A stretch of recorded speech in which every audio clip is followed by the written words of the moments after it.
Hold on, we are live now. Just going to do some slight introductions and then we'll go from there. So, welcome to K-12 Art Chat, our blab that we do. I'm Matt Grumler, and this is my wife, Laura. And we are talking with the awesome Dr. Ryan Jackson. Do you go by Ryan B. Jackson or Ryan Jackson? Oh, Ryan Jackson. Really, I go by anything these days, but I'll take Ryan. That's awesome. How about Hey Doc? I've been called worse. It works. So I understand. Having been an administrator, I understand. What do the kids call you? I get a lot of Dr. J's. Yeah. Oh, yeah. I bet. That's cool. Dr. J. Yeah. So tell us a little bit about yourself.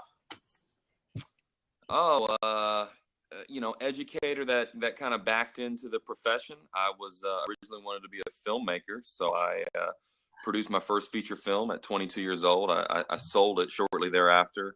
Moved to Nashville. Spent some time in Los Angeles, and was able to almost crack into the film industry before realizing I didn't want to spend my 40s in a one-bedroom apartment with a roommate. I moved back to Nashville and continued to work as a writer until about 2007, about the time of the recession, and was teaching some kids how to write, and just fell in love with the process, fell in love with kind of the learning connections, took the English language praxis content knowledge test, and the rest is history. Did about 6 years as a teacher at Maplewood High School, which is an inner city high school in Nashville. And from there, really just sharpened my craft, started a student-generated newspaper, started the school's first AP Lang and Comp program. And then a new principal came in and gave me a leadership opportunity, served as a dean of students, graduation coach, on to an assistant principal, where I ran my own academy over the last 3 years and fell in love with an arts embedded curriculum, really fell in love with the idea of STEAM. And most recently, I have taken on a new building. I'm now the executive principal of Mount Pleasant High School in Mount Pleasant, Tennessee, Tennessee's first official STEAM high school. That's so awesome. That's awesome. So what have you seen as the benefit? I mean, I know I love your blog title. It's the Underdog Advocate. And then you've also done a lot of different posts on art as the antidote to some of our problems with education and working with students and helping students survive the system. I hate to say it that way, but sometimes it feels like we're just trying to push them through instead of enlighten them. So what have you seen has been some of your greatest successes with students in the arts? I think it started more practically, embedding arts.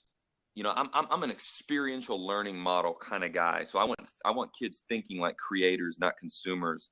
So it started with that. I mean, I loved to create as I was younger, as I became passionate about filmmaking. So I really wanted kids making products. So started doing like a couple of cool projects, project-based learning really started to surface. But I noticed that I could kind of grow the number of kids exponentially involved in a project when I infused art into it. And it just became a sort of a pragmatic approach. How could I get as many kids a part of this project as possible? But then through that, I just started to see this indelible impact, how whether it was self-expression, you know, whether it was sort of the utilitarian purposes that were behind it, it just gave kids a sense of purpose. It gave kids this self-efficacy piece. And there was so many little side tangents and avenues that would spring off of these massive projects that were arts related. I thought, you know, we're onto something. And I was working with a guy named Mike Mitchell, an art teacher, still an art teacher.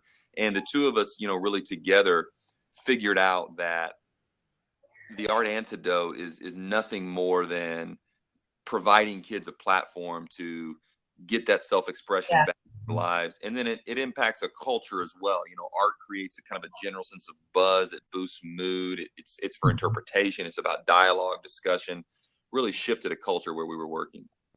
That's great. Actually, I have a question. You know, thinking about you being an administrator and pulling the arts into, you know, into your campus, basically. What were some of the struggles that you came across? I mean, because, you know, as a teacher and even as, you know, as an administrator, I can imagine that those administrators would not necessarily always see eye to eye with that, you know, with the importance of the arts. Right. So, that's a good question. It's a loaded question, sort of. you know, man, I guess when it comes to that, man, I sort of stick to my guns. I think of, you know, when I was teaching English, you know, the idea of universal themes was kind of trendy, right? So you're always looking for like these essential elements or these universal themes. And I took that idea into the arts embedded piece. And that is, you know, I want to be about continuously, you know, what's universally good for kids. And I'm willing to fall on that sword. I really am. And I kind of stand behind that, you know. Now, fortunately for me, and I'll say this, you know, in a full transparency, the last 2 years, the last couple of big STEAM projects we've done have been so overwhelmingly successful. And we've been able to bring in and leverage business partners and cool, you know, cool community members who also happen to be kind of famous, like Amanda Valentine from Project Runway. So through that success, I'm now able to stand on more sured legs, and people don't question me as much as they used to. But what I started doing was teaching people that, you know, a smart administrator is going to utilize art to help brand their school, you know, to help kind of sharpen the marketing and get people excited about school. So just didn't really listen to a lot of those challenges early on, especially when I was trying to do this space project called Maplewood Martians, and we were going to build this set and design these spacesuits. People thought I was nuts, you know? Things like that, you know, but man, that, you know. Yeah, as an art teacher, you can always get away with that because you're always look weird. Yeah, anyway, yeah, they always think we're the weirdos, but you know, that's funny that you say that. So when I was trying to make movies, there was a guy, his name is William Jenkins. He still lives here in Nashville, and he told me one time, I showed up to this event, I showed up to like a showing or something, looking real eclectic, and he told me one time, he's like, and he was my co-producer on this thing, and he told me, and he said, man, you can dress like that because artists get away with it. And I think I took that mindset even into now. I do kind of wear snazzier suits and stuff like that, but I am a little eccentric with the hair and all the, you know, the whole kind of persona, the shtick. But, you know, hey, as an artist, I guess I can get away with it. I mean, but I think it's also relatable to kids. I mean, everybody wants to be unique, and kids are no different. They want to stand out. They don't want to, I walked the halls of my school for the first 3 weeks wearing a Japanese kimono, like full length Japanese kimono. So, you know, and you got away with it. And I got away with it. That was easier. So, absolutely, be different. You know, be a purple cow. Just, you know, stand out. Yeah, absolutely.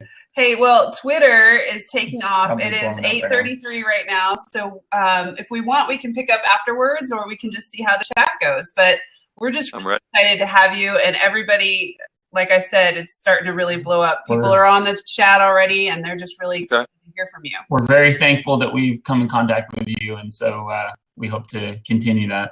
Definitely. So, it's awesome to have administrator understand what it's all about. Likewise, I would be honored to continue to do this, you know, occasionally, and I think I've got some very thought-provoking questions tonight, and I hope we get some great dialogue. All right. Awesome. Thanks. All right. We'll see you on Twitter. All right. Bye. All right, bye.